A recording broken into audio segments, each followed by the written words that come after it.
Hello students, this is Umesh sir. Welcome to my YouTube channel. जैसा कि आप last video में पढ़ चुके हो कूलम्ब्स इनवर्स स्क्वायर लॉ। मैंने लास्ट वीडियो में जो पढ़ाया था उसमें मैंने बोला था कूलम्ब्स इनवर्स लॉ को नेक्स्ट वीडियो में हम डिटेल में पढ़ेंगे। आज हम वही करने वाले हैं, डिटेल में कूलम्ब्स लॉ को पढ़ेंगे और उस पर बेस्ड कुछ न्यूमेरिकल्स भी करते हैं। तो आइए चलते हैं Coulomb's inverse square law. Coulomb's inverse square law क्या होता है? कूलम्ब का व्युत्क्रम वर्ग का नियम।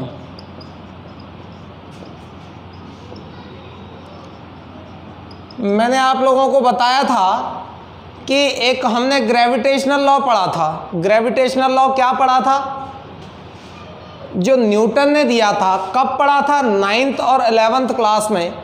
उसमें यह था कि अगर एक ये बॉडी है और एक ये बॉडी है तो ये दोनों बॉडीज़, हर एक दो बॉडीज़ इस पूरे यूनिवर्स में दो बॉडीज़ एक दूसरे को अपनी साइड अट्रैक्ट करती हैं। अगर मैं इस पेन को छोड़ दूं तो अर्थ क्या करेगा? इसको उसकी साइड अट्रैक्ट करेगा। हर एक दो बॉडीज़ एक दूसरे को अपनी साइड अट्रैक्ट करती हैं।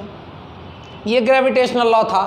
किस नेचर का था? अट्रैक्टिव नेचर का। क्यों? हमेशा अट्रैक्ट करती थी। कभी ऐसा नहीं होता कि पेन ऊपर चला जाए, वो नीचे ही अट्रैक्ट होगा। मतलब हर एक दो बॉडीज़ जब एक दूसरे को अपनी साइड अट्रैक्ट करती हैं, उस लॉ को हमने ग्रेविटेशनल लॉ बोल दिया। उस फोर्स को हमने ग्रेविटेशनल फोर्स बोल दिया। किस नेचर का होता है?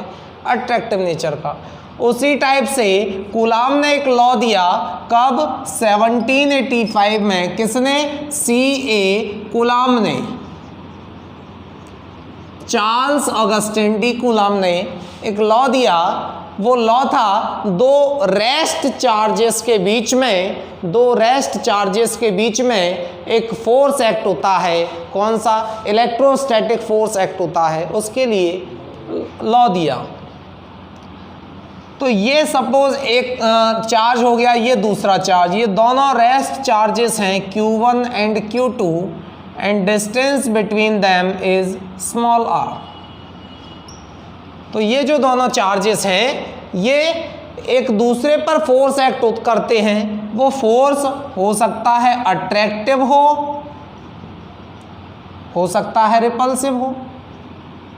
दोनों नेचर का होता है, डिपेंड करता है चार्जेस के नेचर पर। इस फोर्स को हम इलेक्ट्रोस्टैटिक फोर्स बोलते हैं।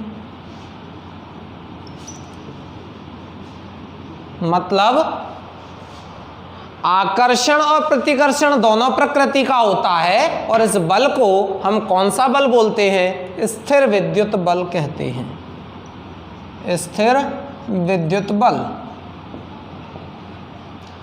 अब कब ये आकर्षण और कब प्रतिकर्षण प्रकृति का होता है? भाई कब आकर्षी कब प्रतिकर्षी प्रकृति का?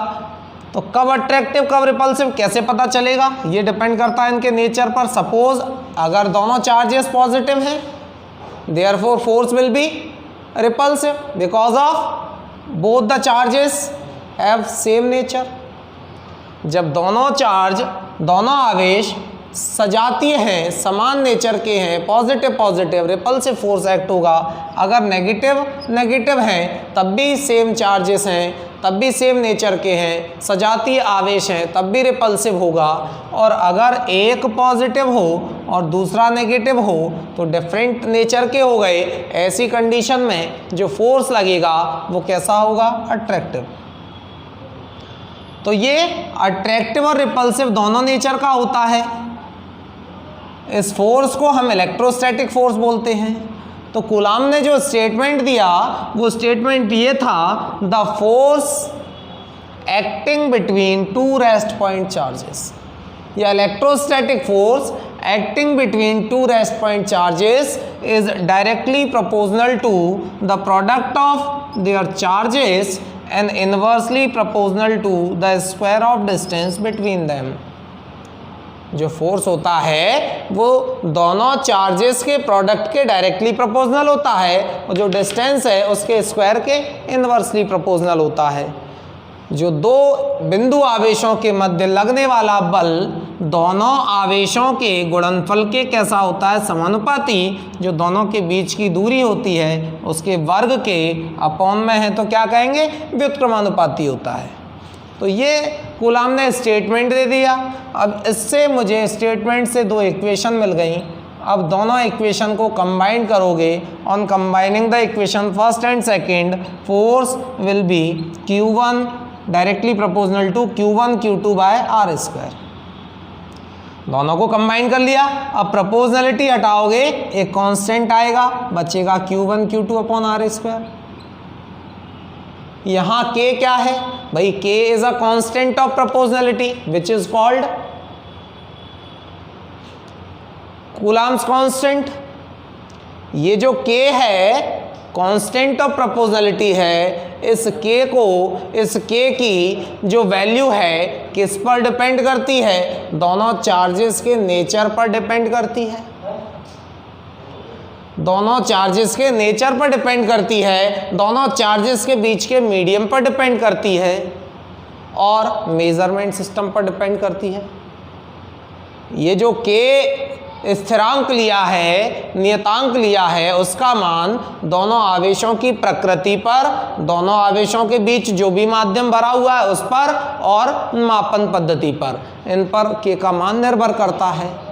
अब जब निर्भर करेगा तो ध्यान देना, इसको मैं समीकरण 3 दे रहा हूँ तो केस क्या बनेंगे, मान के चलिए पहला केस मैं ये ले रहा हूँ कि SI पद्धति में, मापन पद्धति कौन सी ले ली मैंने, SI पद्धति में माध्यम कौन सा ले रहा हूँ, वायु या निर्वात के लिए।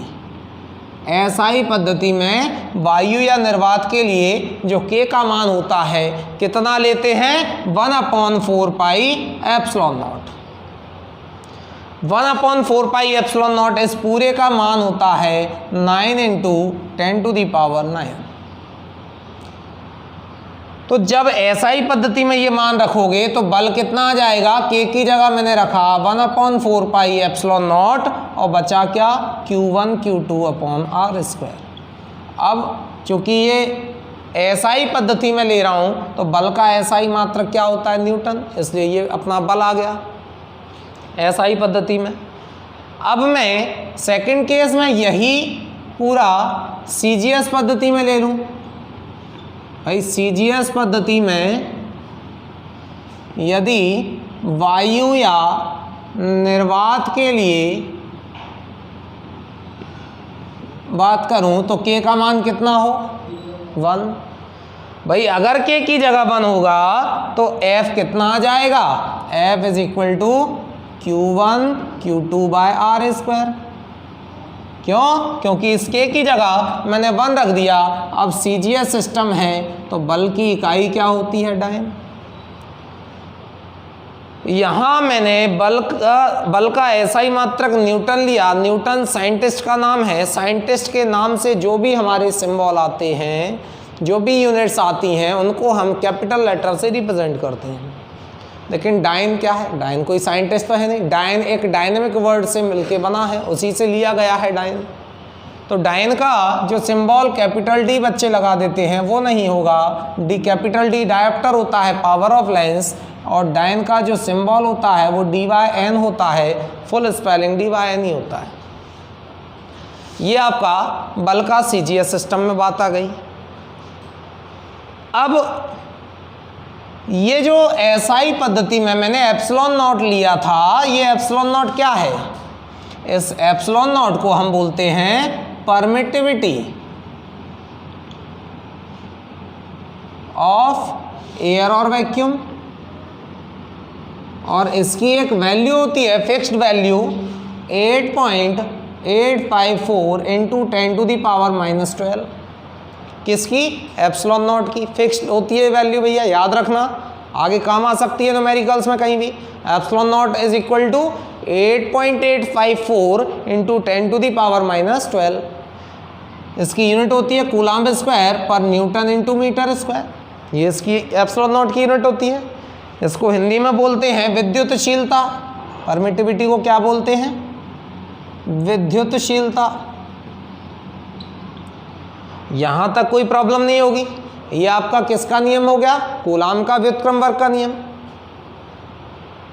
अब इस नियम से अगर आपसे क्वेश्चन पूछा जाए कि आप बताइए एक कूलाम आवेश की परिभाषा, पूछ सकता है कि define 1 coulomb charge on the basis of coulombs inverse square law, तो कैसे डिफाइन करोगे भैया, जरा उस पर चर्चा कर लें।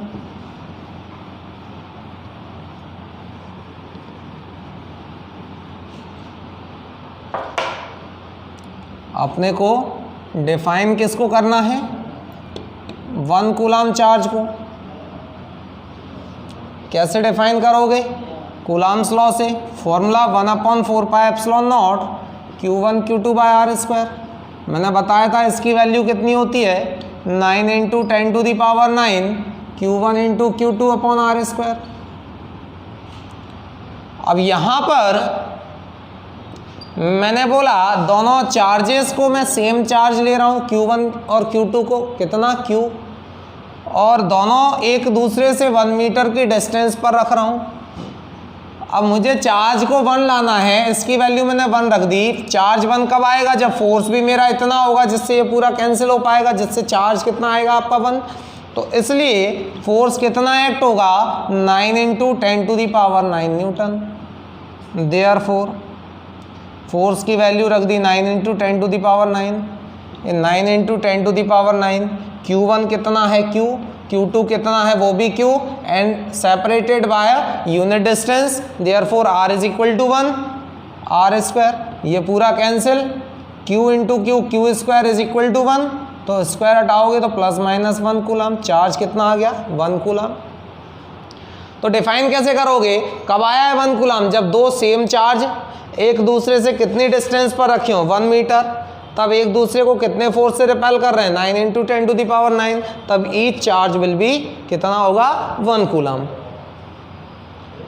तो भाई रिपेल वर्ड का यूज क्यों किया? प्रतिकर्षण वर्ड शब्द का उपयोग क्यों किया? क्योंकि दो चार्ज कैसे हो? इक्वल और सेम नेचर के हैं, ये भी पॉजिटिव Q, ये भी पॉजिटिव Q, तो इसलिए रिपेल होंगे। या हो सकता है नेगेटिव Q ले लो, तो ये भी -Q ले लेना, ये भी -Q, तो माइनस माइनस जब मल्टीप्लाई करोगे तो +Q आ जाएगा, तब भी बात वही आएगी।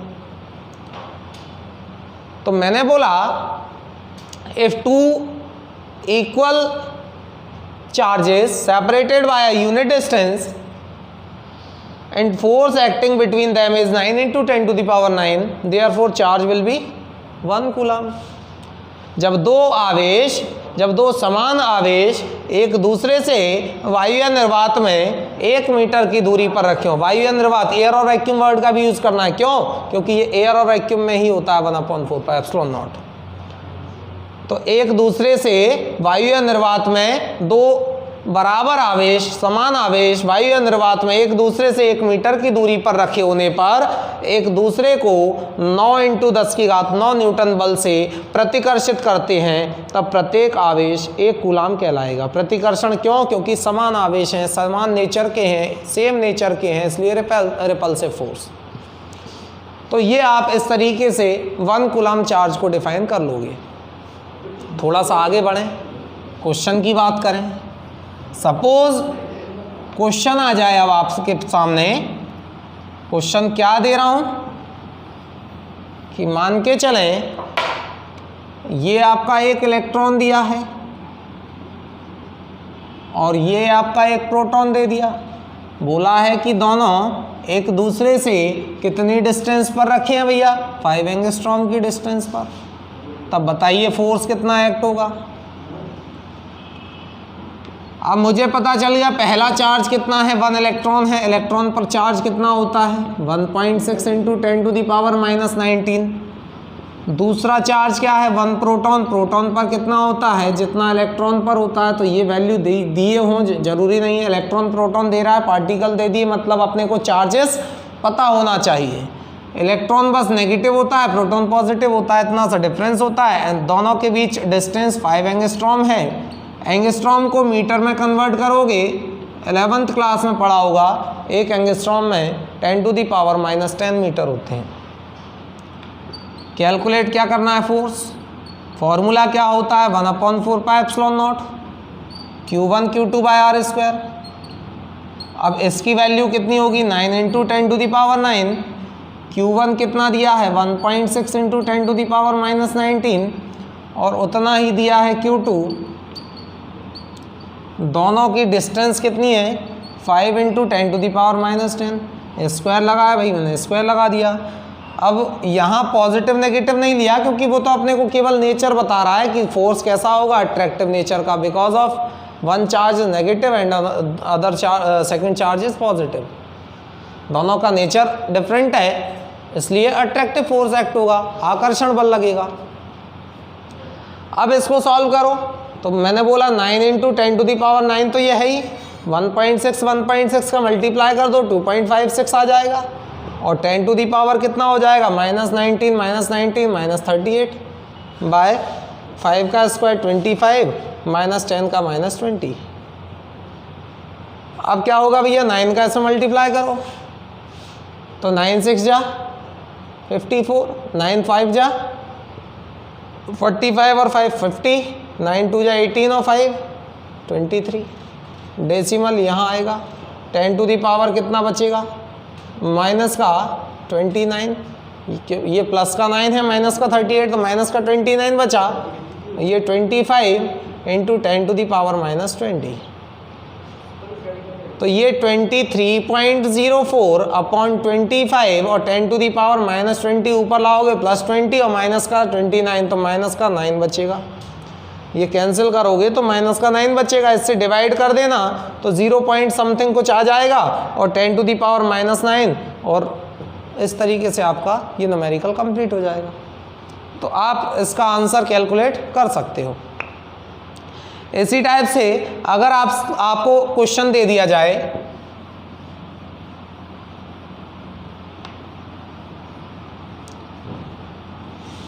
क्वेश्चन क्या दिया जा रहा है कि सपोज दो चार्ज हैं, दोनों चार्जेस का जो सम है वो कितना है भाई 18 माइक्रो कूलाम है। दो चार्जेस का सम कितना है 18 माइक्रो कूलाम है तो Q1 प्लस Q2 कितना दे दिया 18 माइक्रो कूलाम। बोला है दोनों एक दूसरे पर 72 न्यूटन का फोर्स लगाते हैं। दोनों एक दूसरे पर कितना फोर्स लगा रहे हैं 72 न्यूटन। अब दोनों कितनी डिस्टेंस पर रखे हुए हैं वो भी मैंने बता दिया 0.1 मीटर की डिस्टेंस पर रखे हैं। उसने बोला है कैलकुलेट ईच चार्ज, मतलब Q1 और Q2 की वैल्यू पूछी है। कैसे निकालेंगे भैया, मैंने बोला let Q1 is equal to Q micro coulomb. जब Q1 की वैल्यू Q माइक्रो कूलाम होगी, Q माइक्रो कूलाम लिख लो या माइक्रो को हटाओगे 10 टू द पावर -6 कूलाम, बात एक ही है। ये Q1 है। अब Q1 प्लस Q2 क्वेश्चन में दिया है 18 माइक्रो कूलाम, मतलब 18 into 10 to the power -6, micro हटा लिया। Q1 की वैल्यू मैंने पुट कर दी Q into 10 to the power -6 plus Q2 is equal to 18 into 10 to the power -6 coulomb. यहाँ से अगर मैं Q2 निकालूंगा तो 18 इंटू 10 टू द पावर -6 और इसको उधर भेज दो तो कैसा आ जाएगा, ये उधर जाएगा तो negative Q into 10 to the power -6। Common क्या आ रहा है पूरे में से 10 टू द पावर -6, बचेगा क्या 18 इधर से बच रहा है और -Q इधर से बच रहा है। ये मुझे Q2 की वैल्यू मिल गई। अब मैं फॉर्मूला लगाऊंगा। फोर्स का फॉर्मूला क्या होता है 1/4 pi epsilon naught Q1 Q2 by are square. Force मुझे दिया है कितना 72 न्यूटन, इसकी वैल्यू कितनी है 9 इंटू 10 टू द पावर 9। अब Q1 कितना दिया है, पहला चार्ज मैंने कितना लिया है Q into 10 to the power -6 multiply by Q2 की वैल्यू कितनी है 18 minus Q into 10 to the power -6 upon R distance 0.1, square है तो स्क्वायर लगा दिया। अब 9 8 जा 72, बचा कितना 8 is equal to 10 to the power 9। ये 10 टू द पावर -6 माइनस का 12 हो गया। इसका काम खत्म कर दिया, दोनों पावर का मल्टीप्लाई में है, बेस सेम होने से पावर ऐड हो गई। Q और 18 माइनस क्यू, इसका अपन मल्टीप्लाई कर देंगे बाय कितना बचा 0.1 का स्क्वायर। 0.1 का स्क्वायर कितना होता है 0.01। मैंने यहाँ से भी पॉइंट हटाया, ऊपर 2 0 आ जाएंगी क्योंकि 2 डिजिट के बाद डेसिमल था मेरा।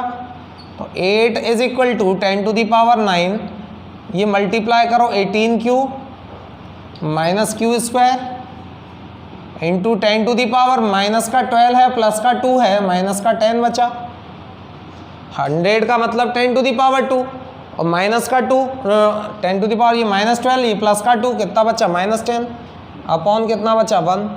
तो 8 इज इक्वल टू ये आ जाएगा आपका कितना 18 Q minus Q square into 10 to the power कितना बच रहा है भैया, प्लस का 9 है माइनस का 10 है माइनस का 1 बचा। तो 18 क्यू माइनस क्यू स्क्वायर, ये माइनस का 10 है, इधर लाओगे तो 8 के डिवाइड में आ जाएगा 10 टू द पावर -1, ऊपर आएगा तो प्लस 10 हो जाएगा। तो ये 80 आ जाएगा। 10 का मल्टीप्लाई 8 से करोगे तो 80। ये हमारी क्वाड्रेटिक इक्वेशन बन रही है। कौन सी इक्वेशन बन रही है, क्वाड्रेटिक इक्वेशन। क्या बन रही है,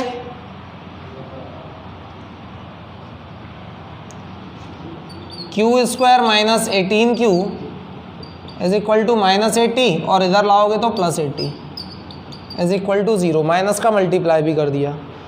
ये मेरी क्वाड्रेटिक इक्वेशन बन रही है। तो मुझे यहाँ से क्यू की 2 वैल्यूज़ मिल जाएंगी। भाई मैं आगे इसको साफ कर रहा हूँ।